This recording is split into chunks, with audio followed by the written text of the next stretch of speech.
All right, let's talk about something we've all felt. You know, that old hurt that just hangs around and you can't seem to shake it? Well, what if I told you there's a way to find peace, even without ever getting that apology you think you need? Today, we're going to dive into something called silent forgiveness. It's a seriously powerful tool for healing, and it's all in your terms. So let's get right into it. Okay, so first things first, let's really zero in on that feeling. It's this lingering ache, right? From some old wound that doesn't just visit, it moves in.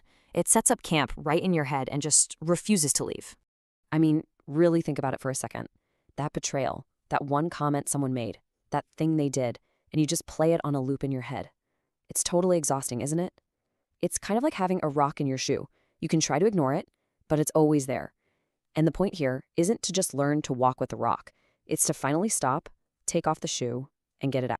And this is such a powerful way to think about it. The hurt isn't just a bad memory. It's like an unwanted roommate living inside you. Seriously, it's taking up your mental space, sucking up all your energy, and just keeping you stuck in that same old loop. The goal here isn't to negotiate with it, it's to evict it, plain and simple, for your own peace. So the million-dollar question is, how do you actually evict this hurt? Our default setting is to think forgiveness needs a whole production, a big conversation, maybe an apology, some kind of reconciliation. But what if there's another way? A path you can walk all by yourself. And that brings us right to the main event, silent forgiveness. Now, let's be super clear. This is not about letting someone off the hook. And it's definitely not about forgive and forget. Nope, it's a choice. A conscious, private decision you make to cut the emotional cord that ties you to that person or that memory. And the kicker? You do it all without ever saying a single word to them. Okay, so to really get this, we've got to see how it's different from what we normally think of as forgiveness, because the rules, or maybe the lack of rules, are what make it so powerful. So check this out. On one side, you have what we usually think of as forgiveness. It often involves talking, trying to get closure, maybe even waiting for them to say sorry. It's all tied up with the other person. But then you look at silent forgiveness, and it's a completely different ballgame. It's a totally private act. It doesn't need anything from them. The focus shifts 100% from them to you, your peace.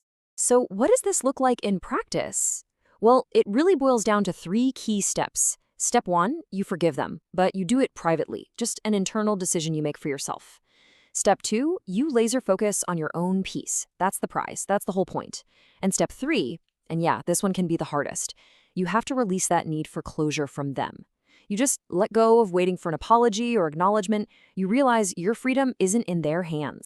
And doing this, it's not about being some kind of saint or just being the bigger person.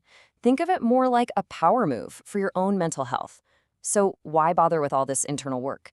Because the payoff is absolutely massive. And it all comes down to one word: liberation. Your liberation. I want to be absolutely crystal clear on this point. This is not for them.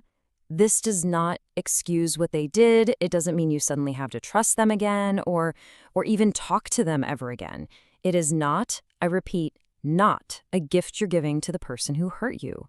No, this is a gift you're giving to yourself. It's about you taking your power back. It's you looking at the situation and deciding, you know what, my peace of mind is way more valuable than this anger I'm holding on to. It's basically a declaration of emotional independence. And just look at what happens when you do this. That movie that's been playing in your head on a loop, you finally hit stop. All that mental and emotional energy you've been pouring into being angry, you get to reclaim it and put it back into your life. You get your peace of mind back.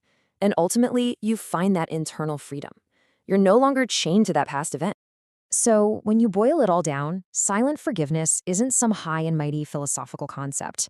It's actually a really practical tool, something you can put in your mental toolkit and use whenever you need to improve your own life. And that's really the heart of it right there. It's an internal act to get an internal result. You're the one doing the work, and you're the one reaping the rewards. It's this perfect closed loop of self-healing.